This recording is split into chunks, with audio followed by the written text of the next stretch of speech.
Okay, let's dive right into this explainer and see how a single page from a children's book, literally just one page, completely masters the art of visual storytelling.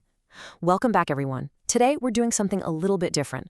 We are looking at a single piece of media, a vibrant page from a children's book titled Talking Toys, and unpacking exactly how it communicates so much information simultaneously. It's just a fantastic case study in how text and illustration work together to build a compelling world from scratch. Take a second to just kind of soak in this full image. Today, we're going on a guided tour of this super busy 9 a.m. holiday market, and we're going to zoom from the big picture right down to the tiny, intricate details. Notice the sheer density of the scene. It's not just some flat backdrop, it is a living, bustling ecosystem. We'll break down exactly how the creators built this whole thing, layer by layer, to captivate their audience and efficiently deliver their narrative.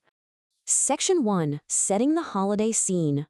So to really understand how this page works, we first have to look at the foundational text that sets our stage, with just 2 brief sentences on the page. It was a holiday, the local market was full of people. The author instantly establishes the time, the location, and the bustling energy of the setting. It's incredibly efficient, right?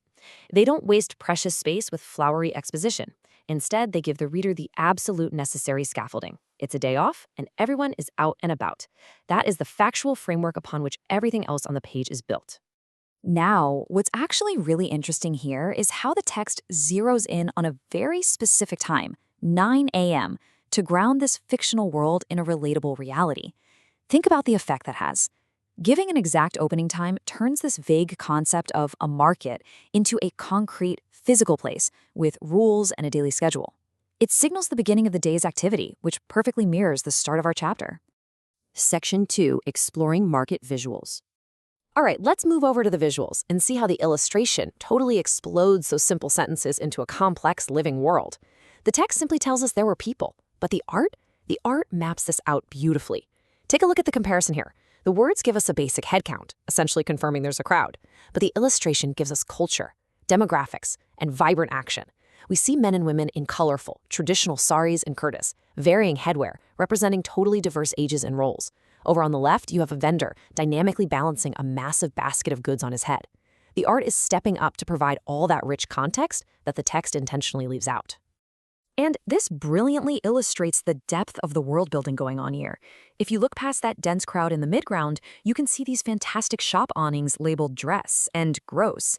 It adds such a rich environmental backdrop. It tells the reader that this isn't just some empty void where a toy shop happens to uniquely exist. It's a fully functioning local economy with clothing stores and grocers. It actively rewards the careful observer who bothers to look beyond the immediate subjects in the foreground. Section 3. Inside the toy shop. So the crucial point is how we move from that busy background directly into our foreground focus, the toy shop itself. The text explicitly lists these items: wooden toys, soft toys, board games, and bats.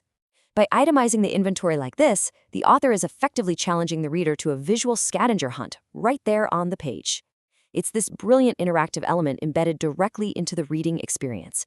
You read the list, and your eyes immediately dart downward to see if the illustrator actually kept their promise and included everything mentioned. Let's map that text directly to the image. Right here in the foreground, taking up a huge chunk of the visual real estate, we can clearly spot the smooth, curved shapes of the wooden horse and that fantastic, vibrant purple elephant.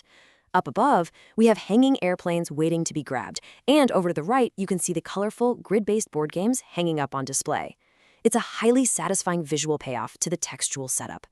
The composition deliberately pushes these items right up against the invisible glass of the page, making them feel tactile, immediate, and super enticing. Now, let's look at how this builds anticipation. We absolutely cannot ignore that bold heading up top, Chapter 5, Talking Toys. It hangs right over the whole bustling, seemingly normal scene, injecting a major hint of magic into the atmosphere. Because so far, everything is grounded, right? A 9 a.m. opening time, grocery shops, normal market interactions. But that title promises something impossible. And notice how cleverly the text ends at the bottom. Bats and...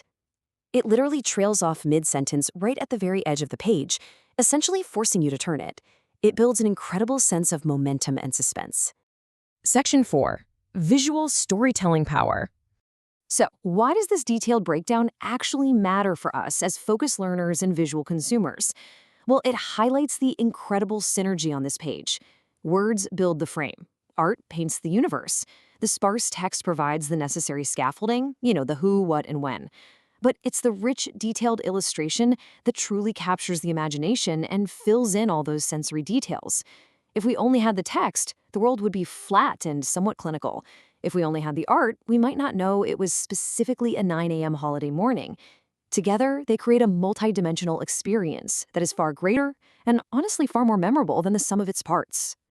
I want to leave you with this provocative thought to ponder, to really carry with you the next time you look at any illustrated text, whether that's a manual, an infographic, or storybook. Ask yourself, how much of the story is told by the words, and how much is told by the art? Who is actually doing the heavy lifting of the storytelling here? I think you'll find that the answer changes depending on where you look, and that dynamic tension is exactly what makes visual media so captivating. Thanks for joining me on this explainer, and keep looking closely at the details around you.